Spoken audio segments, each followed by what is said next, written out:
Enquanto você está abrindo, hoje nós temos ausência de bastante irmãos aqui no culto da noite, porque nós tivemos, nesse fim de semana, o encontro de casais com Cristo, promovido aqui pela nossa igreja, pelo Ministério de Família da nossa igreja.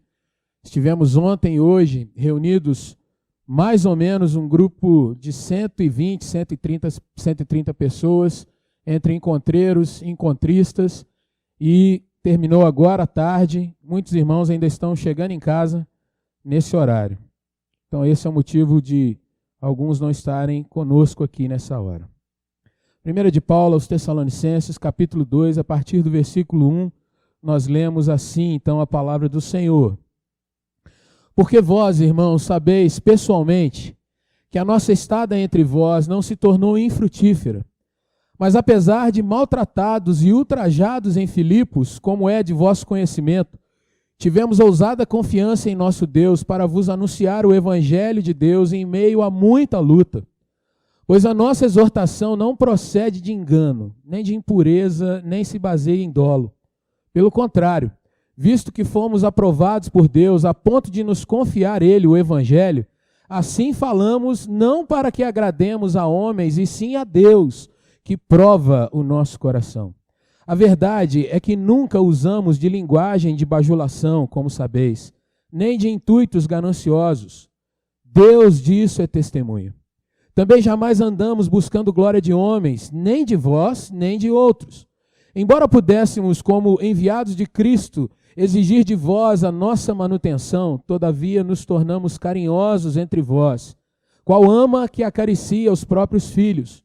Assim, querendo-vos muito, estávamos prontos a oferecer-vos não somente o Evangelho de Deus, mas igualmente a própria vida.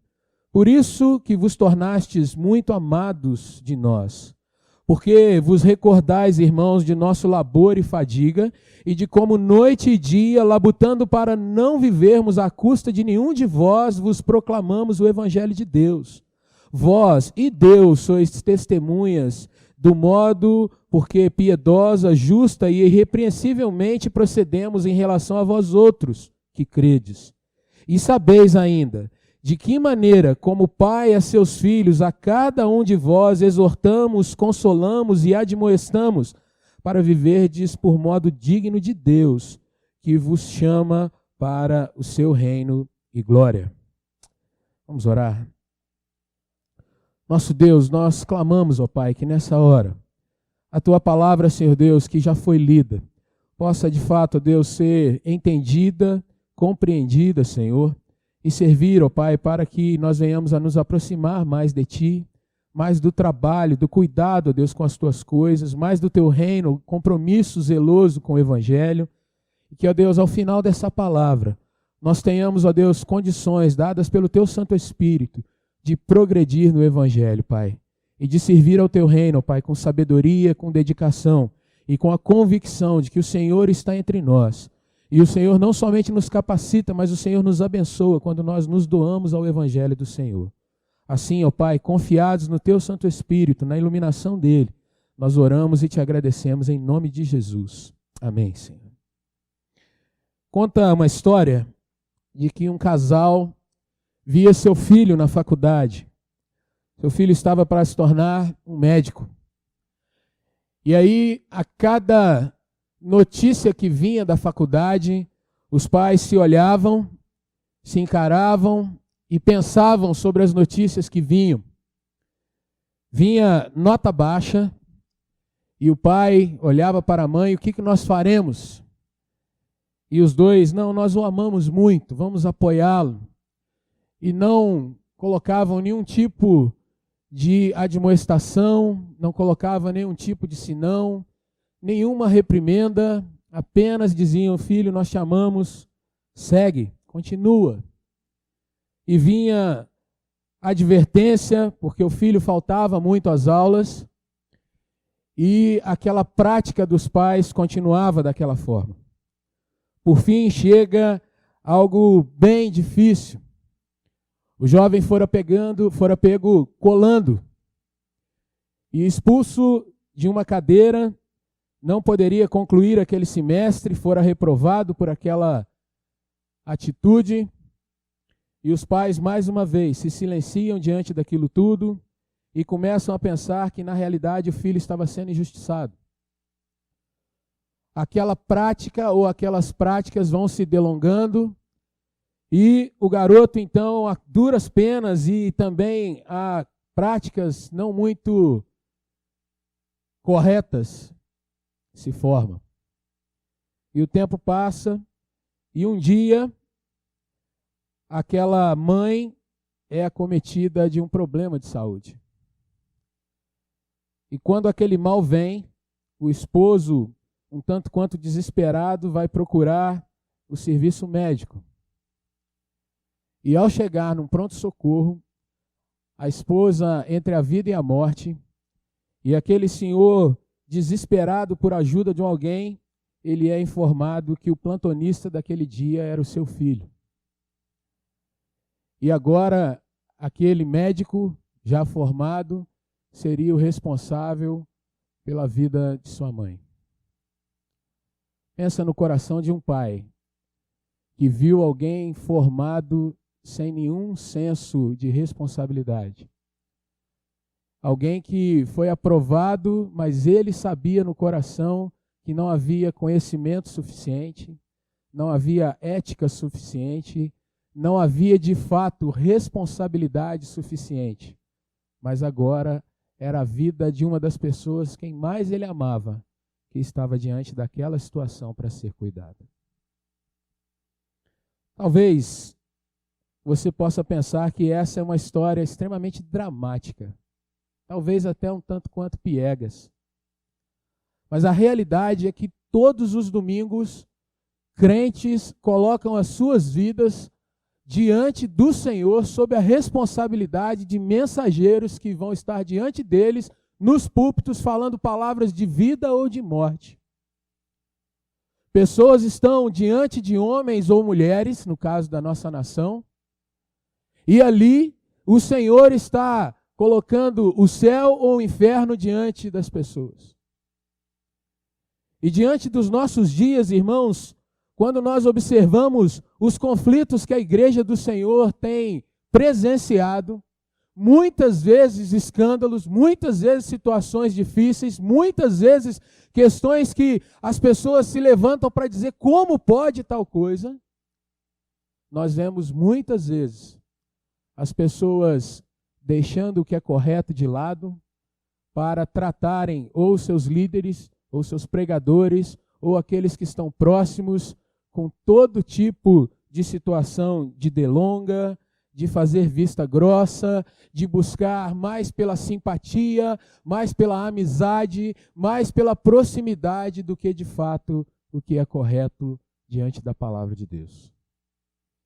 E quando as dificuldades vêm, irmãos, quando os escândalos vêm, muitas vezes a igreja do Senhor tem que baixar a sua cabeça e, envergonhada, tem que dizer, de fato, nós deveríamos ter agido de forma correta, mas não o fizemos no tempo que era propício. Quero tratar nessa noite, à luz do texto que nós lemos, sobre um líder íntegro. Nos dias, irmãos, em que, quando alguém se aproxima de nós, oferecendo cuidar das nossas vidas, oferecendo, trazendo uma palavra para o nosso coração, para a nossa alma, não é incomum, irmãos, nós olharmos e pensarmos o que essa pessoa está querendo. Qual é a intenção atrás dessas palavras? Nós estamos num tempo em que, de fato, irmãos, ser um pregador do Evangelho é conviver com várias nuvens, várias sombras sobre nós. E essas sombras têm a ver com o que, de fato, por realidade, tem acontecido no nosso meio. E diferentemente, irmãos, do que nós vemos aí fora no mundo, os crentes não têm aquela opção de se esconder atrás de uma nova nomenclatura, como alguns já até tentaram nessas últimas décadas. Quando vinha um escândalo, alguns diziam, não, esse pessoal não é muito da nossa linha, não, a nossa linha é outra. E aí surgiram nomes como, por exemplo, as comunidades, que eram um movimento avesso às chamadas igrejas tradicionais, institucionais, às nomenclaturas históricas. Então, para se dizer que rompeu-se com isso, não temos nome. E quem se lembra ou tem informação ou leitura das décadas, fim da década de 80, década de 90, viu surgirem várias igrejas, comunidade A, B ou C, apenas com o nome de um lugar, por exemplo. Mas não estamos ligados a nenhuma outra chamada igreja. Quem já é mais novo presencia um fenômeno fim dos anos 90, anos 2000, o chamado desigrejismo, que trouxe consigo os desigrejados. Eu sou alguém de fé, eu tenho experimentado a minha própria experiência particular de fé, porque eu não quero trazer com isso nenhum tipo de ligação com alguma igreja, com alguma estrutura religiosa. Não, eu não tenho nada disso, mas o que é isso senão a questão de desvincular-se de um grupo religioso?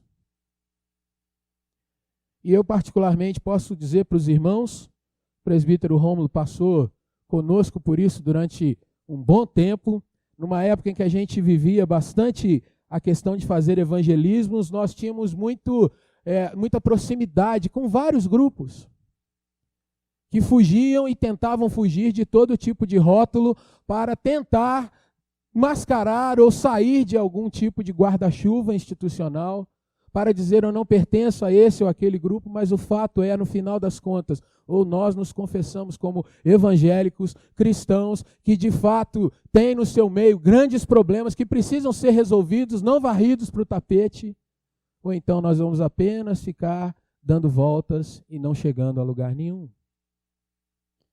Nessa noite, irmãos, gostaria de trazer essa pergunta para o nosso coração, baseado na experiência do apóstolo Paulo no meio da igreja, a igreja que ele forma na cidade de Tessalônica. Paulo aqui nesse texto vai defender não apenas o seu evangelismo, a sua pregação, a sua palavra, mas ele vai também trazer a defesa da sua pessoa como um homem de Cristo transformado pelo evangelho. Paulo é o exemplo daquele que jamais negou o que foram seus erros durante a sua história. Ele mesmo se colocava nas suas cartas como o principal dos pecadores, aquele que perseguiu a igreja de Cristo, aquele que cometeu todo tipo de desvario pela religião, mas ele também se coloca como alguém que foi transformado, mudado, que não apaga o seu passado, mas mostra cada dia com as suas atitudes, com a sua postura, com a sua palavra, que era alguém sendo transformado diuturnamente pelo poder de Deus.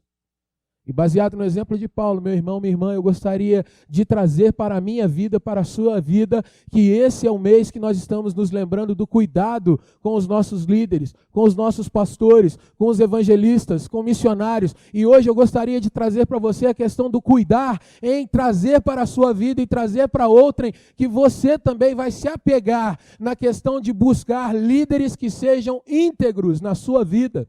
Você não só vai ouvir escândalos, mas vai aprender a cada dia dizer, olha, esse é diferente desse, embora tenha o mesmo nome, esse tem andado corretamente, esse aqui precisa ser corrigido para a glória do nome do Senhor e para o bem da igreja. Irmãos, o apóstolo Paulo, se você quer entender o contexto do que ele escreve aqui, Paulo esteve na cidade de Tessalônica depois de ter estado na cidade de Filipos. Atos capítulo 16 traz a estada de Paulo naquela cidade, Filipos. E se você tem uma boa memória, tem uma lembrança vaga de algumas coisas que você já aprendeu na escola dominical, você vai se lembrar que na cidade de Filipos, Paulo liberta uma adivinhadora, uma mulher que tinha um espírito de adivinhação, e Paulo a liberta do demônio. Por conta disso, os líderes da cidade levam Paulo, chamam os pretores, e Paulo, mesmo sendo um cidadão romano, é colocado na prisão, e ali na prisão ele sofre açoites. Paulo e Silas ali apanham. Eles são colocados num buraco sujo, numa das celas. Mais ainda, o Senhor usa aquela situação para libertar a Paulo e Silas. por conta da libertação da mulher, por conta desse momento na prisão, por conta do evangelho sendo pregado a uma mulher de negócios chamada Lídia, nasce a igreja em Filipos. Mas o contexto de dor estava sobre Paulo. E depois desse momento, desse tempo em Filipos, o capítulo 17 de Atos, de 1 a 9, mostra Paulo estando na cidade de Tessalônica. E ali você vai ver que Paulo prega. O texto de Atos registra que durante 3 sábados, ou seja, 3 semanas, Paulo passa pregando o evangelho ali, falando das escrituras, mostrando, como diz Atos 17:3, que o Cristo que eles ouviam falar, como eles liam no Antigo Testamento falando que havia uma promessa de vir o Cristo, Paulo demonstra para eles, olha, essas promessas que estão registradas na escritura, a Bíblia que eles tinham, o Antigo Testamento ainda, Paulo vai dizer, tudo isso se cumpre em Jesus Cristo. Ele é o Cristo que veio para nos salvar e vos salvar, dizendo aos Tessalonicenses. Naquela experiência de pregar a palavra, muitos se convertem e vão seguir o evangelho. Mas alguns que estão na linha dos judeus também não aceitam a palavra de Paulo ou a pregação de Paulo. E ali você vai ver registrado em Atos que eles prendem a Jason, um dos que tinham estado e estavam seguindo ao evangelho através de Paulo. Há uma grande confusão naquele momento e Paulo então tem que sair dali. A liderança indica que ele saia daquele lugar e ele se dirige então para Bereia. É a sequência do texto de Atos. Mas é interessante que mais à frente, Paulo então deseja estar com os Tessalonicenses. E se você está com a sua Bíblia aberta, no capítulo 2 mesmo, você vai ver que no versículo de número 18, ele vai dizer isso para aqueles irmãos. Olha, eu quis ir até vocês, pelo menos eu, Paulo, não somente uma vez, mas 2. Contudo, Satanás nos barrou o caminho. A gente não sabe explicitamente o que aconteceu, mas o fato é que Paulo não conseguiu estar com aqueles irmãos nas 2 vezes que ele desejou estar ali. Mas o texto prossegue e diz que ele envia então a Timóteo. E aí Timóteo, irmãos, traz notícias para Paulo daquela igreja. Timóteo traz informações dizendo que aquela igreja era uma igreja, quando você lê 1 Tessalonicenses no capítulo 1, era uma igreja que estava absorvendo o evangelho, estava crescendo na palavra, eles tinham um grande apreço pelas escrituras, era uma igreja que de fato estava caminhando na fé. E Paulo então vai escrever para aqueles irmãos, e o primeiro capítulo é a saudação, o reconhecimento que aqueles irmãos estavam caminhando, e no capítulo de número 2, Paulo então vai começar a tratar com eles por uma outra questão que Timóteo lhe informa. Olha, Paulo, há algumas questões, pessoas estão levantando o porquê de você estar vindo pregar. Qual era o seu interesse? Será que você tinha alguma intenção que não era a intenção de fato do evangelho? E assim como nós hoje, irmãos, muitas vezes somos questionados quando há um ato de bondade, ou quando há um pregador, ou quando se levanta a igreja para falar do evangelho e as pessoas perguntam, qual o interesse de vocês nisso? O que vocês estão buscando com isso? Paulo tem que responder essas questões também para aqueles irmãos. E agora sim nós juntamos as 2 coisas, nós podemos ver a resposta e a defesa de Paulo, sobre a sua integridade como um líder, sobre a sua integridade como um crente, e sobre eu e você, irmãos, como nós devemos buscar nos espelhar naquilo que Paulo vivenciou. E também devemos cuidar, irmãos, para que se nós vamos ouvir alguém, essas pessoas tenham essas características que o apóstolo Paulo vai apresentar. A primeira questão que eu gostaria de trazer para você, meu irmão, minha irmã, é que um líder íntegro, ele tem que ser íntegro por uma motivação correta. Alguém que é íntegro, e a palavra íntegro significa isso totalmente, é uma pessoa que não está por partes, ou fazendo uma parte aqui e outra ali, mas totalmente envolvida com tal situação, com tal pregação, com tal ministério. Se ele é alguém íntegro, ele faz a coisa certa, pelas motivações certas. Quantas vezes, irmãos, nós não vemos pessoas que fazem algo certo? Pregam corretamente, visitam corretamente, lideram corretamente, mas às vezes por motivações que só o coração revelado por Deus pode ser reconhecido, motivações erradas, motivações que não vêm de uma fonte correta. Quantas vezes, irmãos, nos abraçam, as pessoas nos incentivam, mas o seu coração não vem com uma motivação real, genuína.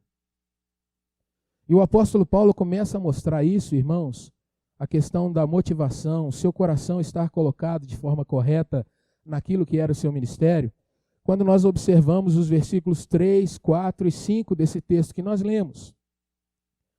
Quando ele começa a narrativa, ele diz no versículo 1, a nossa estada no meio de vocês não foi infrutífera. Houve frutos, houve crescimento, houve maturidade, houve mudança.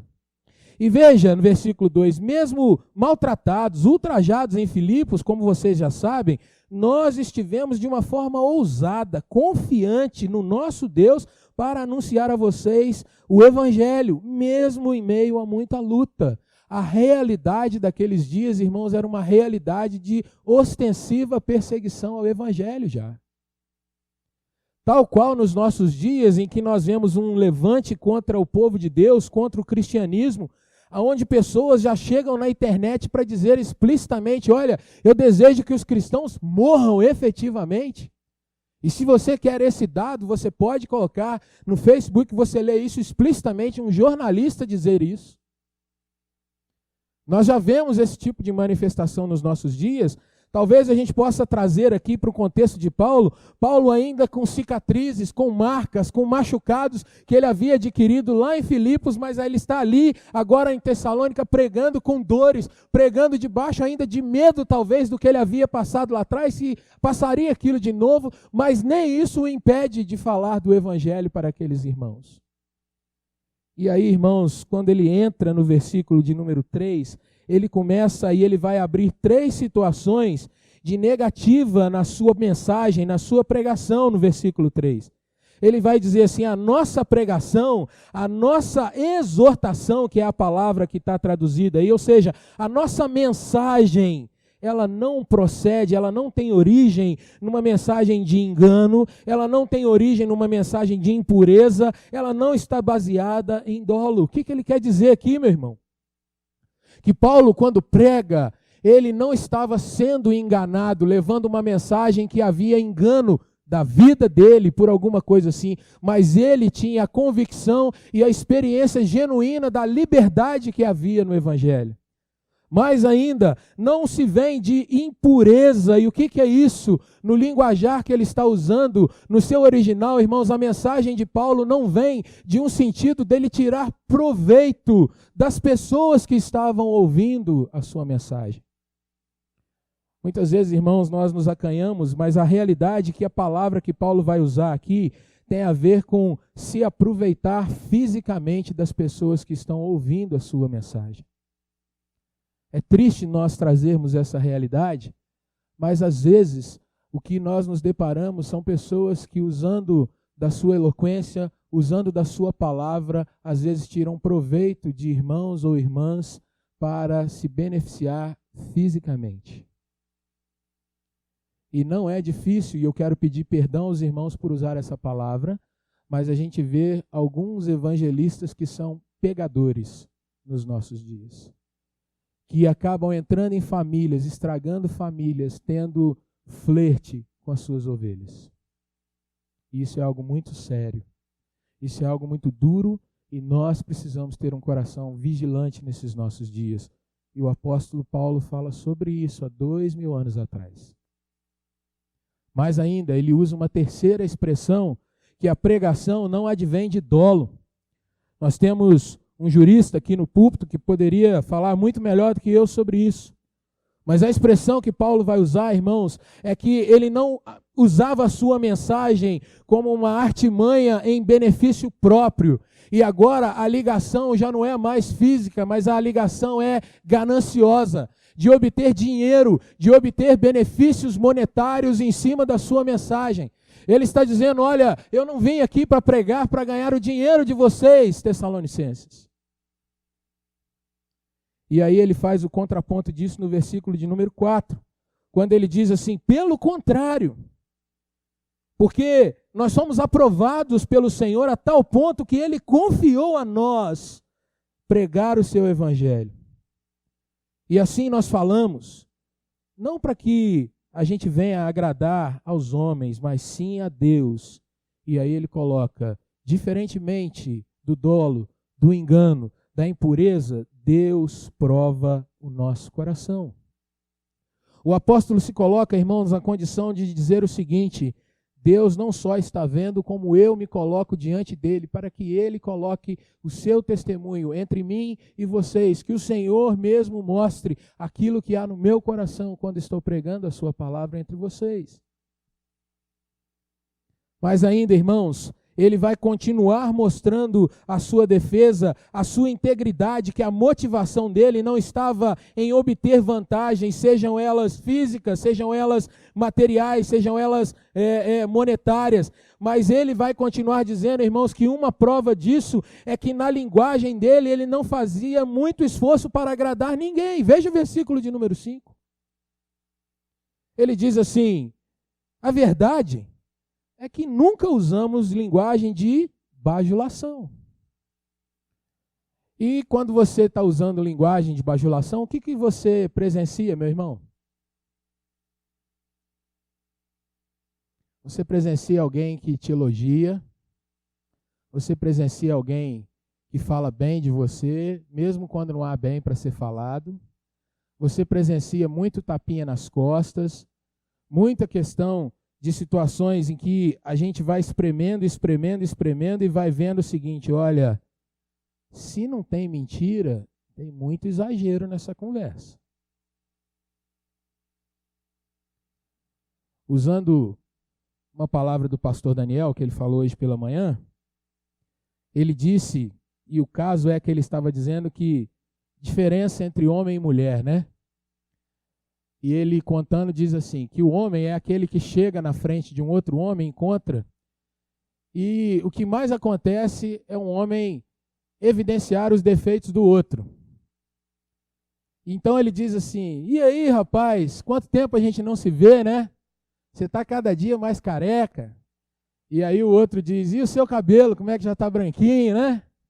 E aquele seu time horroroso? Perdeu mais uma vez. Aí o outro diz: e o seu que caiu para a 4ª divisão? Né? E aí fala: você está cada vez mais gordo. E o outro fala um outro negócio. E aí os dois se despedem com um abraço. E aí um vira e fala assim: rapaz, que cara gente boa. E aí ele fala: já 2 mulheres quando se encontram, uma olha para a outra e fala: nossa, mas como você está linda. Você emagreceu. E a outra: são seus olhos. Esse vestido é novo. Puxa, que beleza. E aí, mesma coisa, elas se despedem, 3 beijinhos. E aí uma vira: nossa, mas eu acho que ela engordou.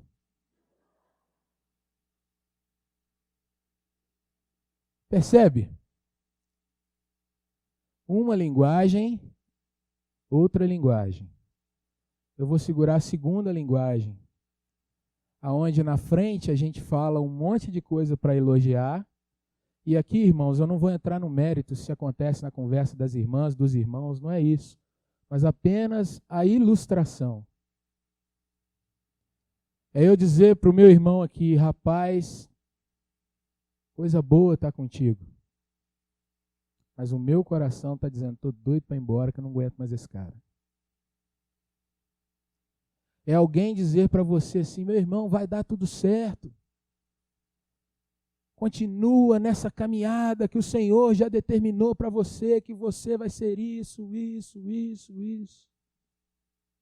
É eu dizer, meu irmão, minha irmã: olha, não tem problema se você está dando uma escorregada aqui ou ali, a gente é falho mesmo. É eu dizer, meu irmão: olha, não precisa ler tanto a Bíblia, porque tem muitas ajudas que a gente tem nos nossos dias, a ciência é muito boa, está tudo bacana. Então, quando der, você lê a palavra. É fazer, irmãos, muitas vezes vista grossa para os pecados das pessoas que nós sabemos que pecamos, que pecam. Mas por não querer se indispor, ou por querer agradar a plateia, ou por querer ficar bem com aquela pessoa, por dizer, olha, eu vou me meter com isso, deixa que outro vai fazer esse negócio. Nós fazemos vista grossa. Até o dia que talvez o Senhor nos coloque frente a frente com aquele irmão, com aquele líder, e nós temos que confiar algo a ele. Assim como aqueles pais que estavam diante do médico, que eles conheciam a fonte e a formação. Minha linguagem não foi de bajulação. Minha linguagem não tinha intuitos gananciosos, é o contrário do que ele fala no versículo de número 4. Mas olha quem que ele chama para testemunha, meus irmãos, no final do versículo de número 5.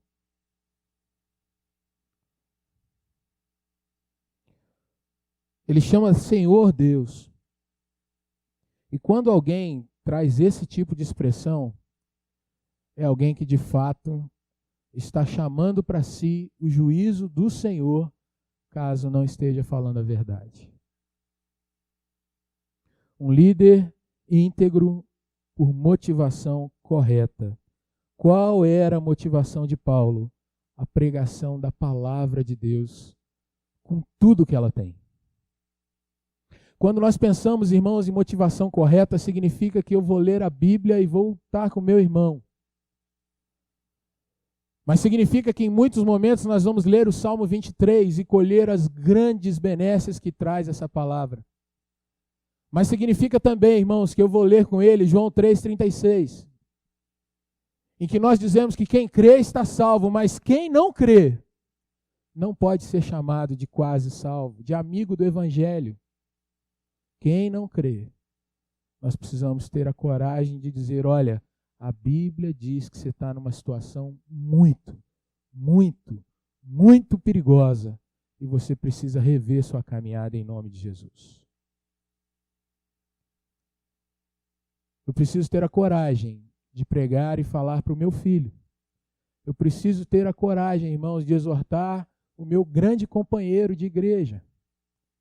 E eu preciso ter a fidelidade ao Senhor, sabendo que diante do Senhor a gente não pode mentir. Há uma outra questão da integridade do ministério. E os versículos de 6 a 9, irmãos, vão tratar sobre isso. Paulo é um líder íntegro, ele é um ministro íntegro, ele é um pregador íntegro, porque ele também está disposto a trabalhar, a colocar a mão na massa, a estar não apenas falando do Evangelho, mas vivendo, estando naquela comunidade, estando no meio daqueles irmãos e colocando a mão na massa com eles.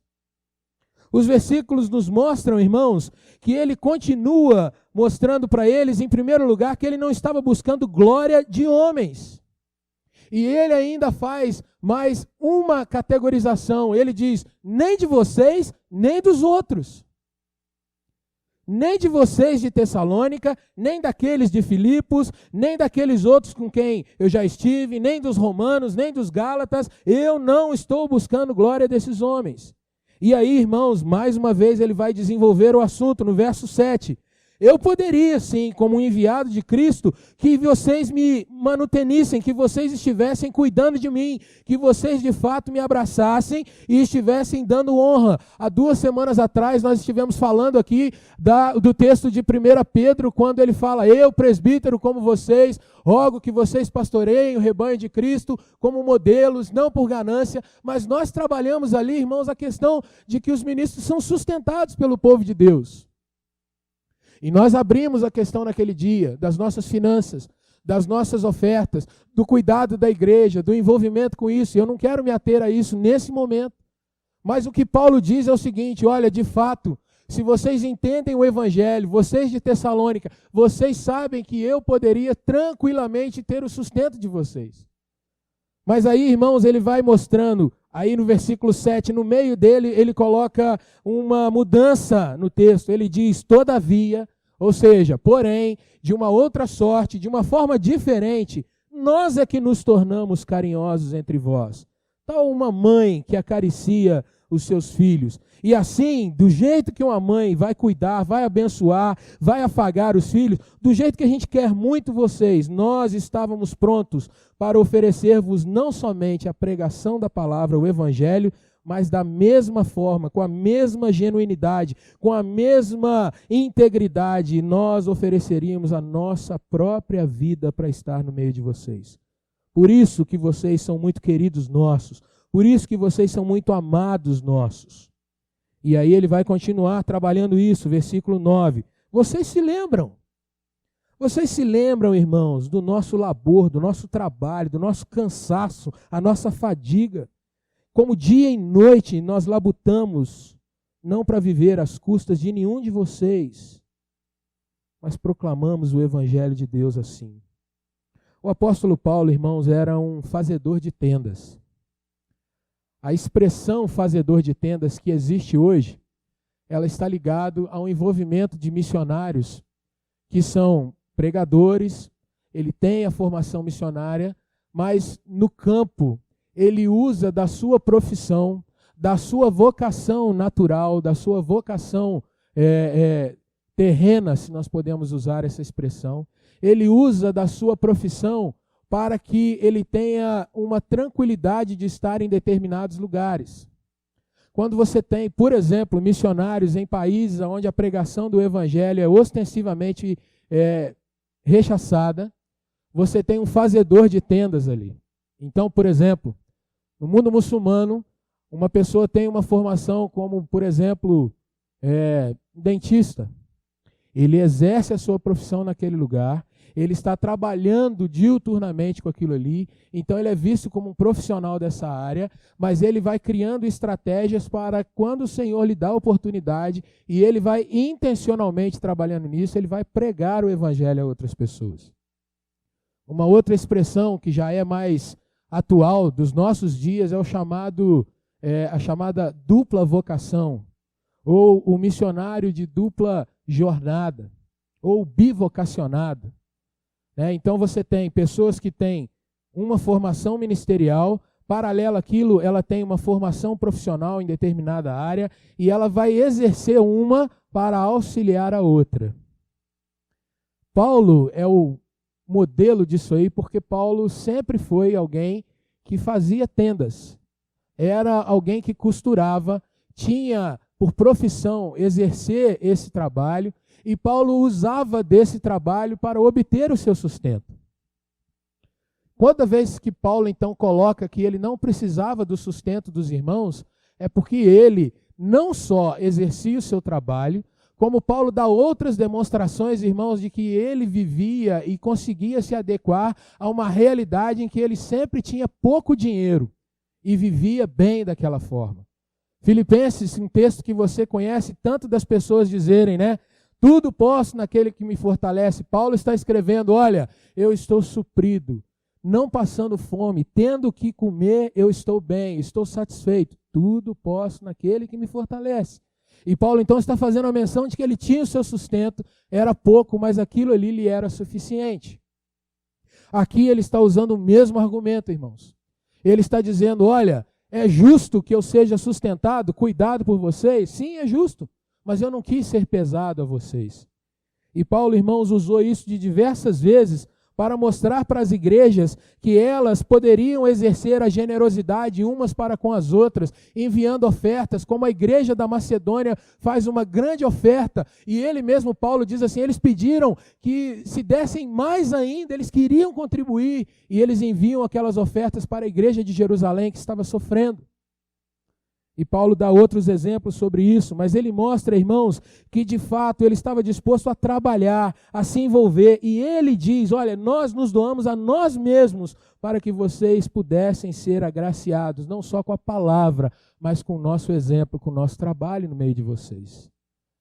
E aí, irmãos, diante dessa palavra, trazendo para os nossos dias, olha para o versículo de número 6 e veja o que Paulo fala sobre servir e sobre trabalhar. A primeira questão no versículo 6, irmãos, é que ele não trabalhou buscando glória de homens. Nos nossos dias, irmãos, como é complicado se você está no meio de um grupo e o grupo de repente não te elogia. Se alguém do grupo não fala assim, olha, essa parede aqui foi o irmão Zé das Couves que pintou, vamos todos colocar um pedaço de uma placa com o nome dele ali no canto. Ele não foi reconhecido. Ah, mas se não fosse aquele irmão, se não fosse aquele outro, irmãos, Paulo está dizendo, eu jamais busquei glória de homens. E quando ele diz glória, irmãos, a primeira questão que nós podemos tratar é sobre aceitação. Sobre ter uma palavra que todo mundo diz, que coisa boa, doce aos meus ouvidos, apesar de seu ouvido não ter paladar algum. Carinho, honra. Quantos líderes, irmãos, talvez por uma falha na sua própria personalidade, no seu coração, líderes querem ser afagados. Líderes querem, às vezes, ser abraçados. E eu não estou falando que haja algum mal nisso, irmãos. Muito pelo contrário, a gente vive falando aqui, dá um abraço no seu irmão aí. Mas o fato é quando isso toma o nosso coração para dizer assim, se eu não tiver alguma palavra de apoio, eu não estou bem. Se eu não tiver meu nome citado lá, não estou legal. E o triste, irmãos, é que não é muito difícil a gente ver isso nos nossos dias. Pessoas que querem mais a glória de outros, dando a sua aprovação. Você já viu como é que aquele irmão fala bem? Falou até meu nome, você viu?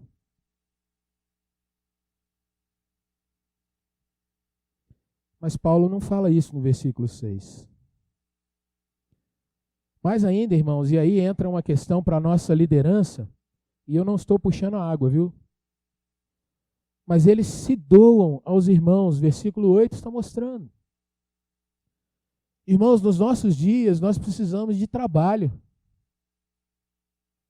E quando nós estamos falando de trabalho, irmãos, eu estou falando que às vezes a gente precisa vir aqui para a igreja para limpar alguma coisa. Cavar buraco. Ou tapar buraco. Né? Quem usa o estacionamento sabe o que eu estou falando. Às vezes vê alguma coisa fora do lugar. Puxa, mas não tem ninguém para pegar esse negócio e levar para um outro canto? O que você está fazendo aqui, meu irmão? Você tem 2 braços, 2 pernas, mas você está esperando alguém que faça isso? Irmãos, liderança da igreja acorda mais cedo. E está junto para segurar o piano. Está junto para orar com os irmãos. Está junto para abraçar os irmãos. Está se doando, está se cansando. Está suando a camisa. Está trabalhando. E olha que interessante, que a última frase do versículo de número 5 é a primeira frase do versículo de número 10. Quem é testemunha disso? De novo, ele chama o Senhor por testemunha. De novo. Nós precisamos de líderes, irmãos. Precisamos de um ministério, precisamos como cristãos de ser aqueles que de fato olham para a igreja e falam assim, essa igreja é minha. Essa igreja é minha. Ela não é do pastor Eloy. Ela não é do presbítero Abraão. Ela não é do diácono Nilson. Ela não é do irmão da intercessão. Ela é minha. Eu sou membro. E essa igreja pode contar comigo.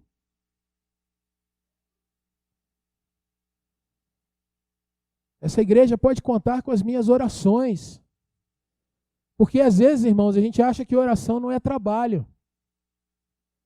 Que tirar um tempo para orar todo dia diante de Deus é alguma coisa assim extremamente espiritual. Mas não é só isso. Porque na oração está o seu cansaço físico em se desdobrar ali também. Está a sua intelectualidade de orar por um irmão, por outro irmão, de orar por um doente, por outro doente. Isso é trabalho.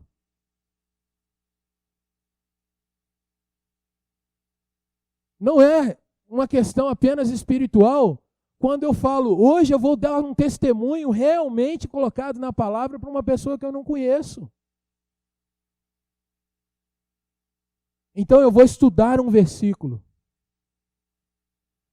E eu vou sair de casa com esse versículo na ponta da minha língua.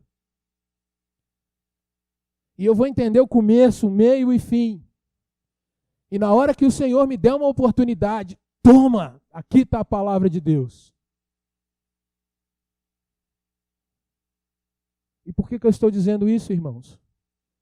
Porque se você observa o evangelho que é pregado aí fora, é aquele evangelho assim, vem para Jesus que Ele vai te dar tudo. E às vezes, irmãos, a gente não tem uma palavra para dar para algum amigo de trabalho, para uma pessoa que a gente encontra na rua. A gente não sabe uma palavra daquele momento que a gente fala assim, poxa, me pegou de surpresa. Meu irmão, que surpresa nada. Para com isso. Todos os dias estão escritos pelo Senhor. Então se prepara que todo dia Deus pode colocar uma oportunidade para você semear uma palavra boa. E essa palavra boa é para, às vezes, mudar um quadro de baixa autoestima dentro do seu lar. É para mudar alguém que está desanimado perto de você, que fala assim, eu estou sem trabalhar já há 18 anos, porque eu não consigo, meu currículo não aparece. 18 anos eu estou forçando e bem. Mas alguém que está ali angustiado com alguma coisa. E quem está ali ouvindo é você. Puxa vida, como eu queria me lembrar de um texto agora. Como eu queria me lembrar. O pastor falou, qual que é mesmo? E aí você começa a vagar e viajar. Até que você lembra de um texto que quem falou foi uma profetisa dos nossos dias, Ana Maria Braga. Aí você manda aquela assim, melhor é largar o passado e pensar lá no futuro. Conseguir ajudar alguém. Fala sério. E eu brinco com isso, irmãos, mas a grande realidade é que tem gente que sai de casa com aquilo ali. Ouvi minha palavra do dia. Quase que leva um louro José para a rua. Mas pegar isso aqui de manhã cedo, não tem tempo, não tem saúde, e tem isso, tem aquilo, você tem 860 desculpas. Mas por fim, e ligado a isso que eu estou falando, o apóstolo vai mostrar, irmãos, que ele não somente foi alguém íntegro pela motivação correta, ele não somente foi íntegro porque ele trabalhou no meio daquele povo de Tessalônica, e não foi só lá, foi em várias outras igrejas, em vários outros lugares onde ele esteve. Paulo foi corajoso a escrever aos Coríntios, dizendo, olha, eu vou me deixar gastar por vocês. Mas ele vai dizer no terceiro ponto que nós queremos trabalhar, e último momento dessa palavra, nos versículos de número 10 até o 12, que o líder íntegro, irmãos, o que ele busca, na verdade, é que outros irmãos e líderes também sejam íntegros. O que ele está buscando é que essa integridade seja multiplicada. Que essa vivência cristã não fique apenas a ele como alguém diferenciado, mas que aquilo ali seja a normalidade da igreja, que aquilo ali seja comum, que na igreja a gente possa chegar para uma pessoa que a gente conhece muito pouco e ter a confiança de que alguém, aquela pessoa ali, é alguém lavada pelo evangelho, é alguém que a gente pode chamar de irmão com toda a confiança. Porque nos nossos dias, irmãos, a gente chama os outros de irmão por conta de conveniência. Levanta um visitante, aí você não sabe nem de onde o sujeito veio. Mas você fala assim, ó, tem um irmão aqui entre nós, né? Você nem sabe se convertido é. Mas você já chamou de irmão. Me aproximei, pastor. Estratégia de evangelização, amém, né? É a linguagem de botequim. Ô, gente boa. Você sabe lá se é gente boa mesmo? Mas o que Paulo está dizendo, irmãos, é, se eu me achego a esse irmão, o mínimo que eu posso ter ao chamá-lo de irmão é saber que ele está buscando ser como Jesus. Isso vale para ele, para ela, para ele, para ela, para aquele outro, para aquele lá no fundo, para aquele que eu vou encontrar, e esse vai me dizer assim, olha, eu sou um servo de Jesus, então eu posso te chamar de irmão de fato. Mas a recíproca é verdadeira, eu tenho que buscar. E quando alguém vem até mim e me chama de irmão, ainda que ele não conheça Jesus, mas em mim ele vai ter alguém que busca ser como Jesus para a vida dele. E essa é a nossa conversa, irmão. A questão é que eu tenho que buscar a cada dia ser digno do nome do meu Jesus para as outras pessoas. E eu acho fantástico isso no Evangelho. Eu não tenho o direito de sair cobrando de você, meu irmão, de você, minha irmã. Eu não tenho direito de exigir de você que você seja alguém parecido com Jesus. Mas eu não posso me dar ao luxo de dizer para você, você não pode me cobrar nada. Muito pelo contrário, eu tenho que exigir da minha pessoa que eu seja digno de ser chamado pelo nome do meu Senhor. Olha para o texto. Verso 10. Vós e Deus. Agora ele colocou a turma na conversa. Vocês são testemunhas. A palavra testemunha, ela tem um peso muito grande. Porque testemunha é alguém que viu, que presenciou, é alguém que tem condição de descrever ou um fato, ou uma pessoa, ou uma circunstância com exatidão. Então ele está dizendo, vocês podem dizer plenamente, vocês são testemunhas do modo, que modo esse? Piedoso, do modo justo, do modo irrepreensível, que nós que estivemos no meio de vocês, como nós procedemos para com vocês, aqueles que creram. E vocês sabem, versículo 11, vocês sabem ainda de que maneira, como um pai que fala a seus filhos, que a cada um de vocês, o que ele diz no versículo 12? Nós exortamos, que mais? E, irmãos, a palavra exortar, ela tem o caráter de você avisar para alguém, cuidado. Exortar significa você dizer para a pessoa, você está em perigo. Abre os seus olhos. Isso é exortar. Há um perigo iminente, fique esperto. Não vá por essa estrada, tem algo perigoso à sua frente. Exortar, irmãos, dentro de uma igreja. Meu irmão, cuidado, a estrada que você está é caminho de morte. Fuja! Meu irmão, andar nesse tipo de situação é pecado e isso vai dar em maus lençóis. Não vá por aí, isso é exortar. Mas ele diz também, há consolo. Meu irmão, tal situação tem trazido dor ao seu coração, vamos nos agarrar à palavra do Senhor.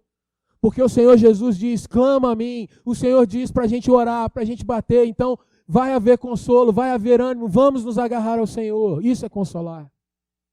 Não está baseado em palavras fúteis, em mentiras, mas estamos dizendo, de fato, Jesus é poderoso para entrar nessa situação e transformar.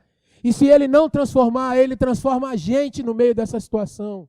Ele nos agarra, Ele nos consola, Ele nos leva à frente. E se nada der funcionamento, nós temos a promessa de vida eterna. O crente todo dia tem uma mensagem de consolo para dar para alguém. Por último, ele diz assim, e admoestarmos. Admoestar alguém, meu irmão, diferente um pouco de exortar, é você declarar para essa pessoa, olha, você tem agido errado. Isso precisa ser mudado. É revelar à pessoa que a conduta não está de acordo, não com o que eu acho, com o que eu gosto, com o que eu quero, mas de acordo com o preceito de regra, fé e prática, a palavra de Deus. Mas qual o objetivo de tudo isso? É falar apenas para o meu coração, para o coração da outra pessoa? Não. O objetivo disso tudo, irmãos, está no final do verso 12. Para que vocês vivam, para que vocês estejam vivendo de um modo digno de quem, meus irmãos? Da sociedade. Para que você ganhe tapinha nas costas, para que você ganhe elogio, para que você viva de um modo digno apenas para ser querido, para que você viva um modo digno de Deus. E esse Deus também não quer apenas se agradar, mas Ele tem te chamado para que você exerça um papel no reino dEle, para a glória dEle. Irmãos, uma coisa linda no Evangelho é que quando nós pensamos em líderes íntegros, esses líderes têm a coragem, a convicção e o sonho de olhar para uma igreja, de olhar para um pequeno grupo, de olhar para um ministério e não ver nesse grupo a sua imagem revelada ou refletida. Um verdadeiro líder, ele não tem o sonho de olhar para aquele grupo de liderados e falar assim, olha como é que todo mundo se parece comigo. Mas o sonho dele é ver em cada pessoa a figura de Cristo, a figura de Jesus, o olhar de Jesus, o tocar de Jesus, o poder de Jesus, a palavra de Jesus, a glória de Jesus, a pessoa de Jesus sendo refletida naquele outro irmão, naquele outro querido. Você sonha com isso, irmão? Você já pensou você entrar por aquela porta e cada pessoa que você puder cumprimentar na igreja vai começar o culto e você começa a ter o vislumbre no semblante das pessoas e as pessoas te olhando, te cumprimentando, sorrindo, te dando a mão, você começa a perceber, parece que é Jesus que está me tocando. Que coisa boa olhar para o sorriso dessa irmã e ver que é um sorriso de alguém que tem sido transformado pelo poder do Evangelho. Que coisa boa poder estar com esse irmão e ver nessa vida a coragem, a questão de servir e dar um testemunho de alguém que de fato tem buscado integridade em andar com Deus, em caminhar com o Senhor. Que coisa boa poder servir nesse ministério, porque quando a gente se junta, a gente vê todo mundo buscando Jesus. É diferente, irmãos, de quando a gente ouve ou encontra alguém e alguém diz assim, você viu o que aconteceu com aquele ministério, aquele camarada lá?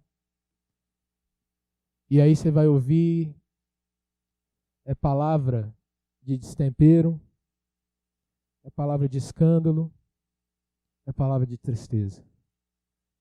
E aí a gente meio amarelão vai ter que dar aquela palavra, esses nossos dias, né? É assim mesmo. Não é assim. Não pode ser assim. E eu e você, irmãos, nós somos chamados a não tomar a forma desse nosso tempo. E eu queria fazer um convite para você. Se você, meu irmão, minha irmã, às vezes está mais acostumado a ouvir falar de escândalo, que você tenha a coragem e a determinação de dizer, olha, pode acontecer com todo mundo, mas comigo não, em nome de Jesus. Comigo não. E antes que você pense assim, pastor, mas eu sou falho, eu posso cair e escorregar, e eu quero te dizer, meu irmão, é verdade. Não só você como eu, qualquer um de nós pode escorregar e cair. Mas que bom que o nosso Deus é perdoador. Mas ele diz, se nós confessarmos os nossos pecados, ou seja, a máscara tem que cair. Cara limpa no Evangelho. Gente de carne e osso, com pecado, com dor, com luta, com dificuldade. Mas estou aqui e o Senhor tem cuidado. Sendo transformado. É um passo de cada vez, mas eu não posso parar. Levanta, irmão, em nome de Jesus. Segue. Não se entrega para esse tempo. Não se entrega para o espírito desses dias. Não tenha medo de levantar o seu rosto, de clamar, de às vezes estar com lágrimas nos olhos, mas mantendo uma postura de um servo do Senhor, aonde você estiver. Amém?